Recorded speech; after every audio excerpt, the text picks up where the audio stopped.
Welcome to the Spirits, Angels, and Guides Oh My podcast. Where the supernatural gets real, baby. Hey, beautiful souls. Welcome to Spirit, Angels, and Guides Oh My. I am Nancy Christine Brady, and I am here with the lovely and talented Tara Diana. Hello, Nat. Hello, Tara. Well, we're going to do something a little bit magical, my friend. Yes, we most certainly are. We are. It's a time of year when wonder slips right through the cracks of ordinary. It's seriously Tara's and my favorite time of year, probably next to Halloween. And we have a cool episode. I've given it a title, Tara. It's called Touched by the Magic Encounters with Santa and the Spirit of Yule. Okay, I seriously love that title. And before we go any further, I need to pay homage for those that are watching this on YouTube. And unfortunately, for those listening, you won't be able to see it, but I will describe it to you. I got my Grinch shirt today. Dun, dun, dun. Shirt. It is a lovely Grinch hand holding a red ornament to drop because you know that's it. But the best part is that the Grinch's cuff of his sleeve is leopard print, babies. It is leopard print. If that doesn't scream Tara to you, I don't know what will. Yeah. Okay. She loves her leopard print. I absolutely do. So, on that note, tonight, my lovies, we're diving into stories. Some verified, some legend. And these stories, they're made to remind us that there's more to the season than just lights and to-do lists.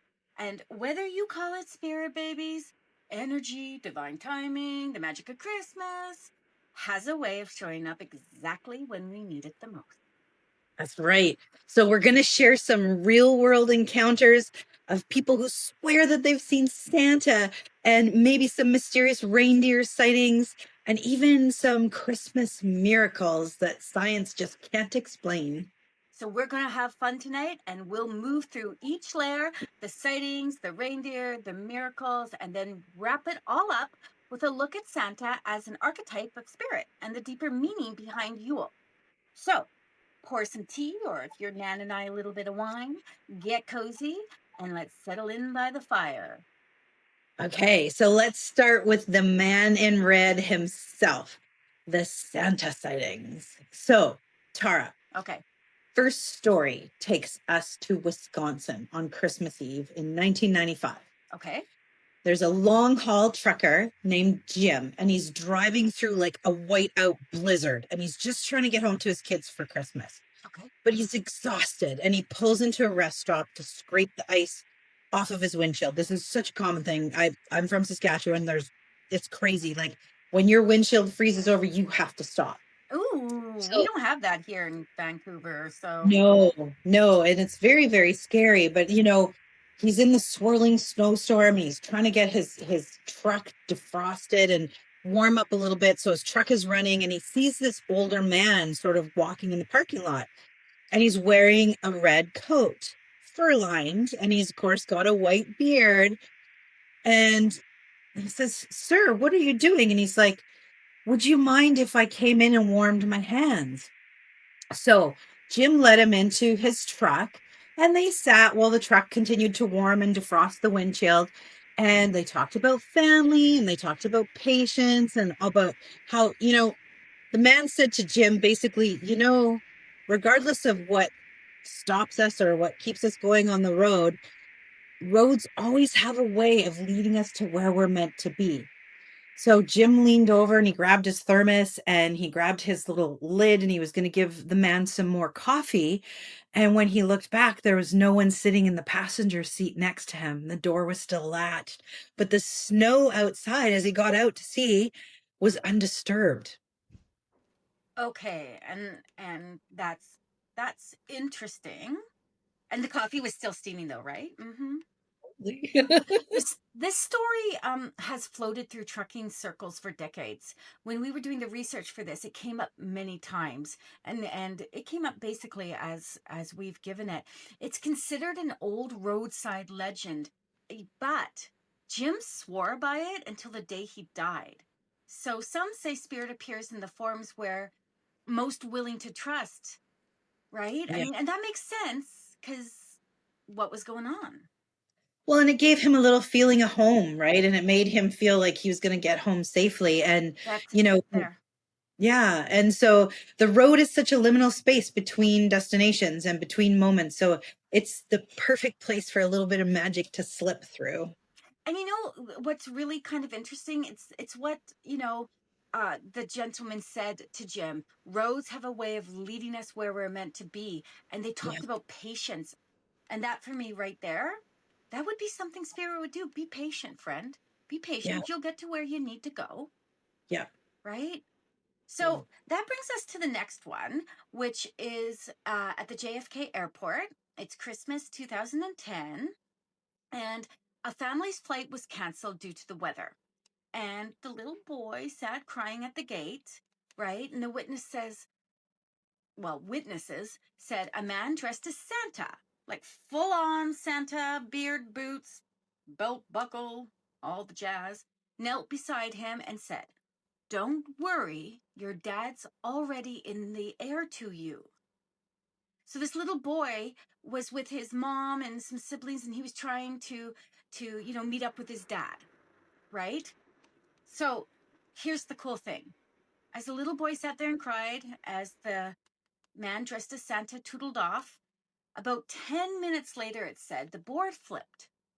You know, the board that has the flights on it, it delayed, arrived, Yeah. that kind of thing. That board flipped over, and that very flight that had been listed as canceled suddenly showed as arrived.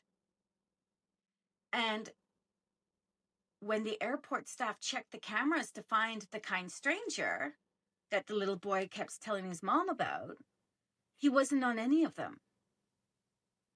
And that plane arrived. Okay, that's Wow. freaky, man. That is so freaky. But a modern day miracle, right? Spirit is showing up. And either way, there's comfort before confirmation. Okay, so let's be honest here. This one for me gives me more of a feel of a good time story, right? I can't see spirit coming in. I just don't. I like the idea. The magic is in the sequence, the message first, then the proof. I like all of that. Except for I feel honestly, when was the last time that spirit could do something like that? So I think this is just a feel good story. What do you think, Nan? I kind of feel like it is too, but I really like the Hallmark movies during Christmas, so I want to believe it happened, Tara. We should pitch this as a Hallmark movie. Yeah, totally. We should be like, hey, there was this kid, and can you imagine? And Santa did this, and that's Santa. But I'm gonna call this one not a spiritual kind of. More folklore. Yeah, yeah, because I ain't knowing no spirit that can be able to take a plane out of nowhere, put a guy on it, and suddenly magically drop it at an airport. So love the idea of it, and it's a good story to tell. And Nan and I will pitch it to Hallmark, and when it comes out next Christmas, we'll let you know. Okay, so I've got one though that's completely true. How about I bring that one forward? Slay, girl, slay. Okay. So this is Spokane, Washington, 1982. A man walks into Kmart. Do you remember Kmart, Tara? Well, I don't know if I've ever been to a Kmart, but I certainly know the name of Kmart. And wasn't Kmart just in the States, though? I think so. And then I think we had like Zellers or Yeah, we something. had Zellers and Yeah, Woolco. and Woolco and all Oh those. my gosh, who's ever going to remember Woolco? Oh my god, Maybe a few of our listeners. I just So ate a man that. walks into Kmart and he paid off every single layaway balance in the store and simply said, "Tell them that Santa paid." And the local media dubbed him as Secret Santa. And so years later, the world learned his name. It was Larry Dean Stewart, a Kansas City businessman who quietly gave over $1 million away over his lifetime, Tara. Okay, this really is one of my favorites. I absolutely remember this, and it's happened a few times since in slightly smaller ways, but people have gone in and paid balances. And it reminds me of something that the States do. And I want to say, oh, and I'm going to get kicked because I'm not a super big fan of Salvation Army, but Salvation Army does something called Tree Angels. Okay. And they, you go and there's a child who gives you a full list, and you go and you fulfill everything that's within reason on that list for them. And I actually love that. I Yeah. love the idea of that. So I do a lot of things at Christmas. Like I will go to the bank, and the bank will have, one child looking for one present, and I'll take three of them. I do kits for homeless. I do all sorts of stuff. We Because, do too. We yeah, do too. that is like such my language, right? To give, give, give. And Christmas to me has to have something to it. And even though Christmas changed so dramatically for me, I feel like that's it. So this is the kind of story that I'm like, yes, if I had $1 million, I would go and pay off everyone in the like lower mainlands list. I don't Right. even know people put stuff on layaway though. That I didn't know that was the thing. Well, of course, it was Kmart, so that was quite a while ago. I don't know if there still is. I know there's pay monthly plans and stuff like that, but it really shows how spirit works through human hands, and that's the magic of it all. It's what's in our hearts, right? Which I love. Absolutely. So my other love, as you all know, is animals. So right now we're gonna head north, Tara. Right Ready? now, Nancy's going to name all the reindeer. I can't unless I'm singing the song. And Sing the we song, baby. Before we started this, I was already singing, and not only my dog left the room, but Tara's did. So that says a lot. So we're going to skip past that. We're going to go north to Finland and 2013. Okay. I'm So, here. okay. So a cross country skier named Mati, and I can't say his last name, I can't pronounce it, went missing overnight in a snowstorm. I can't imagine. That'd be just awful. And rescuers found him alive the next morning with hypothermia, but stable. But here's the magic part, Tara. I'm ready. He was surrounded by a circle of reindeer that had bed down and laid down around him to keep him warm through the night. And that's a documented one, Finland's national broadcaster. Crazy. On Dasher, on Dancer, on Prancer and Vixen, Comet and Cupid and Donner and Blitzen. But do you recall the most famous reindeer of all? Rudolph the red-nosed reindeer had a big shiny nose. And if you ever Oh my goodness, I can't believe I just did that on like, I don't know, YouTube or Spotify. Um, I love that story though. And I mean, that's another story that we can actually lean into and just take it for exactly what it is. Yeah. You know, animals are so, when they're not frightened, when they're not, perturbed, um, they're so caring. And here's this poor guy whose name we can't pronounce, who's like, Chile, and not chillin', he's Chile in the snow, and they're like, we're just gonna help him stay as warm as we can keep him. I love this, and I love the fact it's for real. Yeah. Yeah. It's super cool.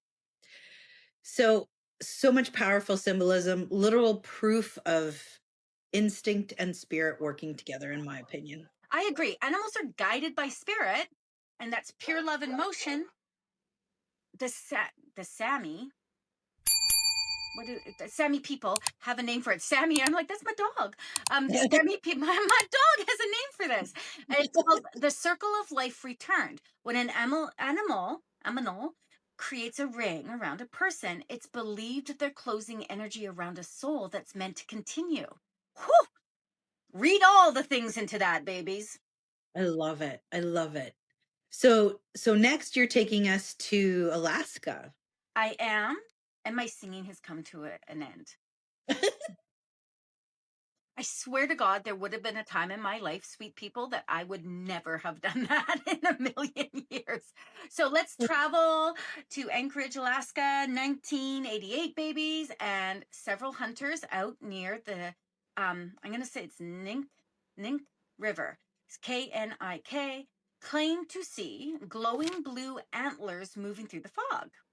And the local paper called it a trick of ice crystals, which is actually pretty cool. Ice crystals in the moonlight. But multiple witnesses swore it moved independently of any beam or reflection. Locals called the phenomenon the winter guide. Oh, I love that. And science can explain the light, but not necessarily the timing. The hunters were lost and the glow led them home. And that's where spirits really collaborating with nature, which I love. Exactly. Proof doesn't always wear a lab coat, friends, right? And wear a Grinch shirt with a leopard print cuff. Sometimes it walks on hooves. And I just want to say one thing here. That's, you know how I said the myth about the little boy at the JFK airport, and that one didn't, it's a cute Hallmark story, but doesn't land with me as a spirit, right? This lands with me as spirit. And it Yeah. lands with me because of the timing. You know what? Spirit was like, oh, sweet goddess, we got to get this person home. And so bring out the blue antlers Yeah. Yeah. and So cool. dazzle. That to me lands. I don't know about you. Yeah, definitely. Okay, Nanny, take us to our home Okay. province, British Columbia, girlfriend. That's right. So we've got one right here from BC, British Columbia from 2004. And so after a heavy snowfall and an overnight freeze, people living near Horsefly Lake found a single line of hoof prints crossing the frozen surface. And it started halfway across the lake and it ended at the far bank. There was no entry, no exit, just tracks on the ice. And so locals still tell the story of that at winter gatherings about how it must have been the reindeer landing and then taking off. Okay, folklore maybe, but the meaning stands. Okay? Right. Reindeer represent endurance and safe passage through the darkness. Yes. Those prints with no beginning or end, that spirit reminding us the path is guided, even when we can't see how it starts or where it ends. Amen, sister. Do you know what that reminds me of? What? That reminds me of, yeah, I always get this so wrong. It reminds me of, that kind of quote where, you know, there was only one set of footprints in the sand, and Oh, yeah. God carried you, and that's because spirit or God was carrying you when you needed to be carried the most, and Yeah. you know, it was kind of like, hey, anyway, that reminds me of that. Go look But it it's up, people. Go look it reindeer. up. It's the reindeer carrying Santa on to deliver more presents. Exactly. All right, lovies, time for the heart tugging part of Christmas miracles. Yeah. So again, we're going back to Washington and to Spokane in 1982, where it all began. And it's the Secret Santa story. Again, verified, documented, but still happening every year. It's one anonymous act of kindness that started an entire movement. It shows how energy multiplies when it's given with pure intent. That's the Santa frequency that we're talking about here. Right, exactly. And then there's a Christmas Eve miracle out of Georgia in 1999 where a little boy fell into a pool and was clinically dead for several minutes. That's just awful. And his mother prayed, please, if there's still light in him, breathe it back in. And hours later, once the child was in emergency, he was breathing on his own and he fully recovered. And guess what? He grew up to be an EMT. So he saves others. Aw, again, a miracle. And I Yeah. I do believe in miracles. I don't know if I have to understand a miracle, or if I have to, why one little boy gets to live and another doesn't, you know what I mean? But I think Yeah. that spirit at work, plain and simple, that kind of timing again doesn't happen by accident. And the fact that he grew up to be an EMT is just the pay it forward, right? Yeah. Which is the same with the story that we just told a little bit above there. You told about the Secret Santa thing. Those Yeah. those things led into other things too, like the pay it forward. Go to Starbucks, pay for someone's um, Yes. drink, and then they pay it for someone else's drink, and then someone at the back has like $400 worth of Starbucks they have to get, and this poor person in front of them is like. I always have that slight fear that like I'm going to be paying a huge amount of money for something, but that you just, give what you can. That's right. Absolutely. So we have one more from Texas, Christmas Day 2017. This is, I'm not sure if this is folklore or what, but I'm going to tell it and you can tell me what you think, Tara. So Right? a tornado rips through town and it's destroyed like an entire neighborhood. And when firefighters reach one flattened home, they actually found all of the family's wrapped gifts still stacked perfectly together, untouched by the tornado, bows still tied, paper pristine, and everything else around the house was rubble. And the homeowner told reporters, I think God wanted us to still have some joy. Um, you know what? Joy is a frequency nothing can destroy, but I'm not sure about that. That would be super cool, though. Let's be honest. I Yeah, mean, that does sound like a miracle kind of thing to happen, and another Hallmark story, and it just has that good feel to it, like, oh my God, look at all the devastation we've gone through, but our yeah. Christmas presents are still there. I mean, I'd be happy. I don't know about you. It's kind of like the shirt you're wearing, which is my favorite cartoon that my family has to watch every Christmas. It's a Grinch. So, right? He takes all the presents back. Woo-hoo. Yes, exactly. And we play Hoovalopoly on Christmas Eve. Of course There's you do. Of course you do. there's rituals that have to happen in my house. So let's take this a bit of a different direction, Tara. Let's talk about Santa as an archetype of spirit. So who is Santa really? Okay. So historically, he's Saint Nicholas of Myre, the 4th century bishop who gave secretly to the poor. He was like I was going to say the Peter Pan. That's not the Robin Hood. Um, then there's Odin, the Norse god who rode the midwinter skies on an 8-legged horse, Oh, leaving gifts and blessings during Yule. Can you okay. imagine Odin doing that? Good grief.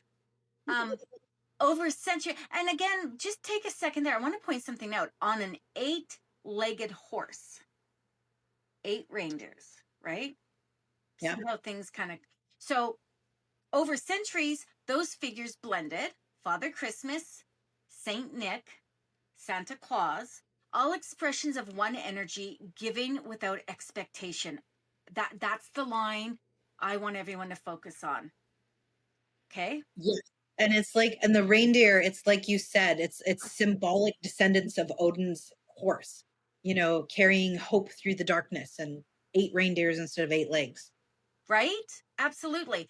So the archetype of Santa reminds us that generosity is sacred. When we give from the heart, we step right into that current of light. It's so powerful. Totally. So maybe the sightings and the miracles, the animals, they're not about so much the random stories. It's the universe whispering that the magic is still here if you choose to see it and feel it. Okay, I'm here for that. Because Yeah. the real miracle of this season isn't in the gifts or the glitter, unless you're Tara, but it's in our willingness to believe that love still moves through the world. So, and what's an act of love is when we see people in need. It's compassion, right? And that we give. But I need to say something. Is that okay? Yes, absolutely. I feel that I'm going to give you my perspective. We all know that my love language is to give. Okay. So for me, there is nothing more enjoyable than sitting down and taking a list of people that I want to gift something to and putting that energy into it and Hmm. just being like, okay, I want to get, you know, like when you got me for my birthday, that glow in the dark. I have a thing for Starbucks cups, people. It's ridiculous. And my husband has like heart palpitations every time a new one shows up. And I always say, oh, it's been in the cupboard for ages. But now I'm got me this super cool Day of the Dead glow in the dark Starbucks cup for my birthday. So cool. And it's like, I know she put the time and energy into that, period. I know Yeah. she did. So for me at Christmas, when people say, well, it's not about the gifts, it's not about the giving, it's not about the receiving, it is about the giving for me. I love to give. I love to give to the homeless to help them move through the season. I love to give to Yeah. little kids that maybe aren't going to get some things that they would like, or the animal shelters that need blankets and stuff like that, winter coat. Like I love to give my family and my friends something special that I've taken the time. I will even give them the terrible baking I do because it comes from my heart. Well, and I think you've hit the nail on the head there. Magic isn't something that happens to us, it's something we participate in. Ah. And as we close this Yule special, I didn't tell my reindeer story, Nan. Well, before we close this Yule special, tell your reindeer story. Okay. So I have a lovely sister named Paula. For those of you that are local, you'll know her because she comes to all the things that I do and supports and helps me. And we have three cousins, three boy cousins. Two are older than me, and we won't say ages, and one is just a couple months older than my sister. And we used to go to my Nana's and Papa's every Christmas Eve. They are Papa's German, Nana's Ukrainian, and that was the tradition. And they lived up on a hill. And every year when we were little, the older boys would drag me to the kitchen and we'd look out the kitchen window, and it was, they were high up on a hill, so we were looking well over the water and everything. If you know Vancouver, it would be over the Iron Workers Memorial Bridge, or Second Narrows. And we'd look over there and the boys would be like, "Oh, Brian, Paula, come here, come here, come here. Come and see the reindeer. Santa's coming, Santa's coming." And those two little kids, they were 3 years younger than me. So they were like, you know, 6 and 5 years younger than the boys. They would Yeah. all come running into the room, those two kids, and they would look at the window. And I swear to the great goddess, there was nothing out there. And those kids were like, "Oh, we see it. We see it." Oh, Every single time. that's It was awesome. so cute. It was so, and I'd be looking and looking. I was like, the boys wouldn't lie to us now, would they? Where is that Santa Claus? Anyway, it's just a cute story. I just wanted to share that. Good memories. Lots of magic there. So now I can say, as we close this Yule special, remember, my babies, we don't have to understand how spirit works. Spirit works with us. Absolutely. And from both of us, from Tara and myself, may your days be merry, your nights be peaceful, and you have an open heart to the wonder and magic that's out there. Love, spirit, stay divine, and from our fireside to yours, happy Yule, beautiful souls. Happy Yule. Bye. Merry Christmas! Merry Christmas. Thanks for joining us on this journey into the wonderfully weird and metaphysical. If you loved what you heard, don't forget to follow us for more insights and behind the scenes fun.